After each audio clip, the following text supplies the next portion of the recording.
What's up, ladies and gentlemen? It's Brendan and I'm BManX45, and today we're coming at you with another video.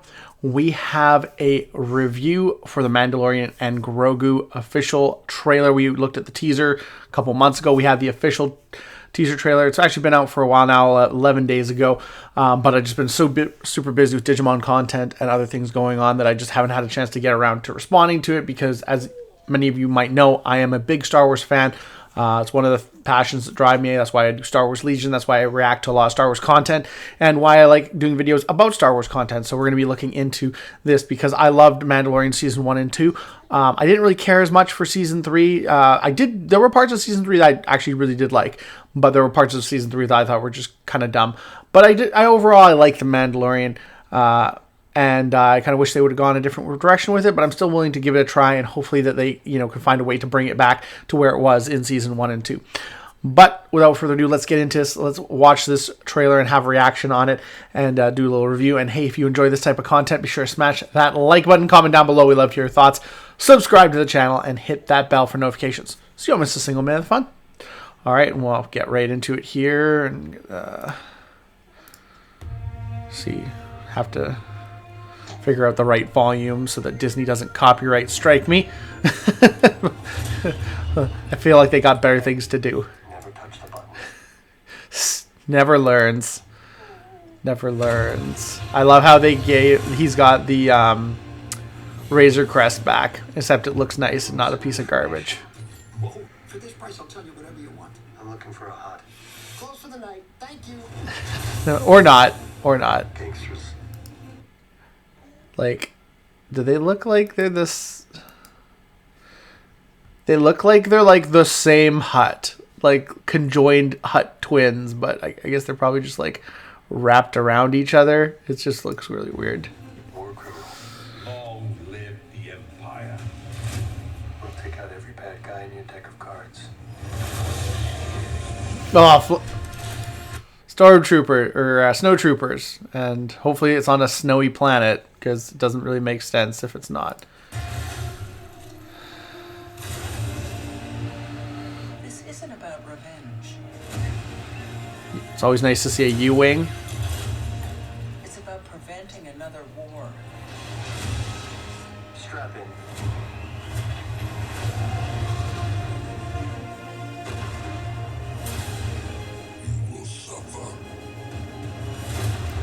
Nope, there's one of the the bounty hunters from Clone Wars.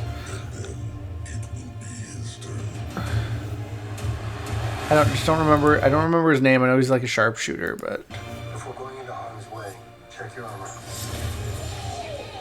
The kid will live centuries beyond me. I won't always be around to protect him. Are you scared? You should be. Do we run? Or do we fight? I like this kid. oh, there's Zeb. There's Zeb. Like this kid. They really don't like give you. This kid. Wow, it's really fast. Or do we fight? I like this There he is, live action Zeb. kid.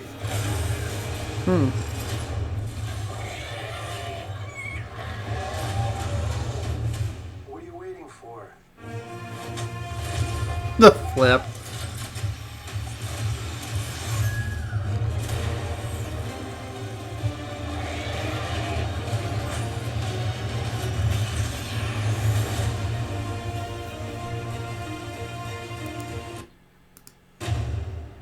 Let's save the rest for after dinner.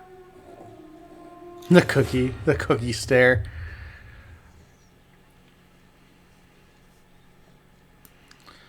Yeah. After dinner.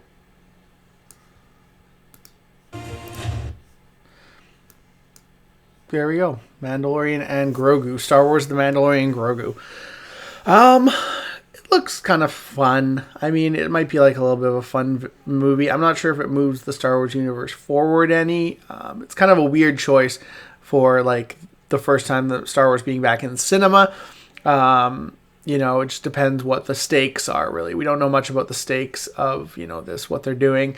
They're involving the Hutts, you know, they're involving some old bounty hunters we know of. I still think like it would be cool if Luke made an appearance in this. I feel like Grogu needs to realize that he can't just be playing bounty hunter forever. That the galaxy needs the Jedi and need people to be trained as proper Jedi. So I think like there's a lot of learning to be done. I would love for Grogu to say something. This whole baby thing is just, it's overdone. And I feel like it needs to move forward, like for him to learn speech. And because now you just got people on the internet who are just like, yeah, Grogu's just retarded. He's just brain damaged, and that's why he can't speak. He's 50 years old and he can't speak. It's just, you know, like maybe you could go with trauma from Order 66, but I just feel like it's something that if you want to actually have actual character growth, you have to take gambles and make choices. And one of the choices I feel like they need to do is they need to make him talk.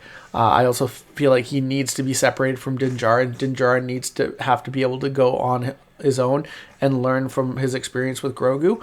I feel like, you know, like it's just like a regular parent is separated from their children when they grow up. And they go out on their own. I feel like that there is a moment for that.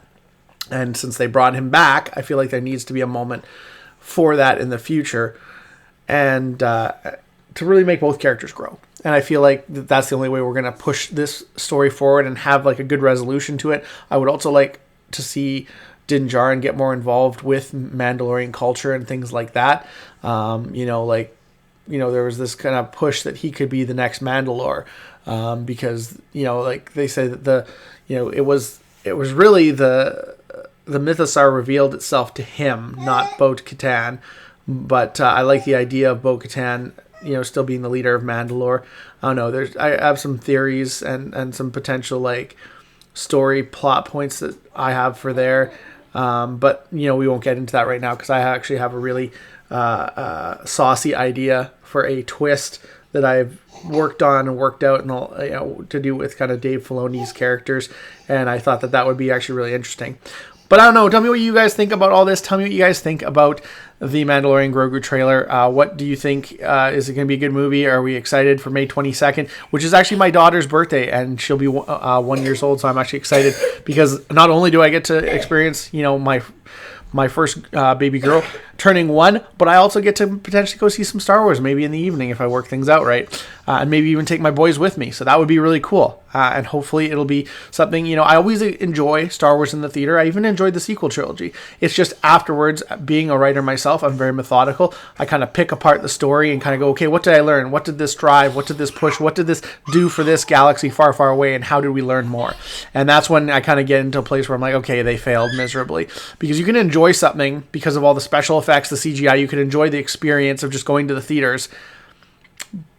But in order to maintain that enjoyment, there has to be something moving the story forward, and it has to be a story that resonates with you and, you know, it inspires you and makes you think of what else could happen. And if you just get bored by the end of it and just say, I don't really care anymore, that's when stories die. And that's when you have franchises die, and that's when you have the fans turn against you know, those IPs because they don't have any hope for it. They don't really care. Yeah, fun. It was fun. Bye. You know, I'm not going to buy figurines. I'm not going to buy memorabilia. I'm not going to keep talking about this or tell my friends who are just not super big Star Wars fans to go see it because at least it's worth a watch because I just don't care. And that's the thing. Apathy, you know, not caring is what kills a franchise. And that's why I think writers really got to think about how can we make people care about this. And I feel like they did a really good job in season 1 and 2, not so much in season 3. And so I'm just hoping, you know, for a chance to, you know, to care more about this movie. And I'm hoping that's what it gives me. I have no expectations going in. I'm going to keep an open mind, but, you know, they could either rock it out of the park or they could do another season 3, which I don't think is going to help them, especially not in theaters when this was potentially a repurposed season 4. So that's my thoughts on that. Let me know down below what you guys think. Looks like that's all the time we have for this video. Thank you very much for tuning in, and we hope to see you in the next video. And as always, have a wonderful day. And that's all for now, folks.